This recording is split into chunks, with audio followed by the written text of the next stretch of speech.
enthusiastically. I will fill the position, I will fund the program, and in fact I've been working actively on the means and the methods to do just that. It has been important to me that we recognize the value of the asset we have in our community forest. It's an urban forest, it's also a community forest, and its many contributions to the values of our property, our environment, our way of life, and our quality of life must be recognized. There's even a dollar value. The only thing that you can give value to is the greenback, and by golly, we can show you the numbers. The trees have monetary value. The City of Spokane's urban forestry program has been neglected just like the trees have been. I have convened an ad hoc committee that's been meeting on a regular basis. In fact, we meet tomorrow, and I hope it'll be our wrap-up session, to bring back recommendations on how we can, in fact, preserve and enhance the urban forest. We're particularly looking at how we're going to fund that.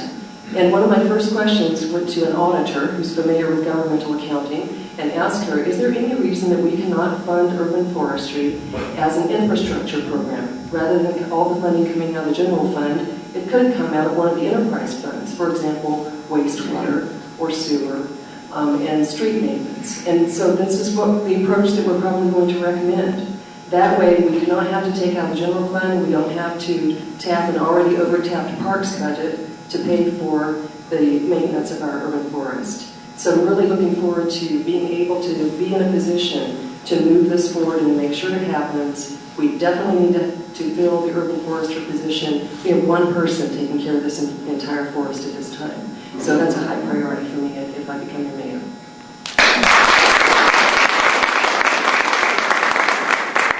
This is also a high priority for me. When I was on the park board, we went through a process of documenting every street tree in the city of Spokane. Its size, value, health.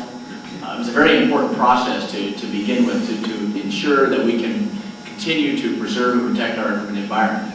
The issue of funding urban services is a challenge. There's no question about it. This is a general fund expense. I like Ms. Werner's creativity. If you can conceivably find it in the within the parameters of the state accounting office to allow state auditor's office to allow us to fund in part the street tree program, that would be an easy fix. Our utility budgets are much more flexible than our general fund budget. But what you have to begin to do is make the kinds of balance and allocation of resources that we have to do, the city council has to do. When I submit a budget, the dollars that would go to urban forestry would take away from other programs. We have limited resources. And although I'm very supportive of urban forestry program, I think we need it. We also balance that against public safety, against libraries. All of those things are things that you have to take into consideration. Thank you.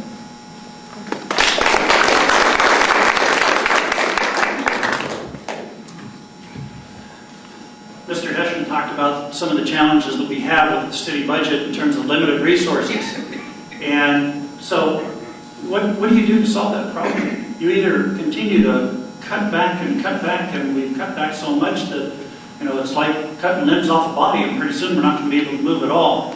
Or the alternative is to find new resources to be able to pay for these amenities. Not only the forest management program in our urban forest, but also the bike systems, maintenance of our roads and our sidewalks, basically everything in the public right-of-way. So yes, I would be in favor of filling the position, and yes, I'm going to work aggressively to fund the program. And 3 years ago, I presented a solution to address this issue that would fully fund the maintenance of our streets, fully fund the repair of our streets, and repair our sidewalks and our urban forest. And so I hope that I have the opportunity to share that with you. As an architect, I'm trained to find solutions. The whole design process is basically identifying a problem, coming up with creative alternatives, picking one and implementing it. I've got 30 years of experience in doing exactly that. The issue of how do we fund our urban forest, how do we fix our streets, how do we create a walking environment for all of us, is an issue of funding. And there are tools out there. Other communities adopted them. I'm challenged by the fact that this administration hasn't moved forward with my idea, but as mayor, I can commit to you that I will, and we will find the resources without taxing you to be able to make it happen. Thank you.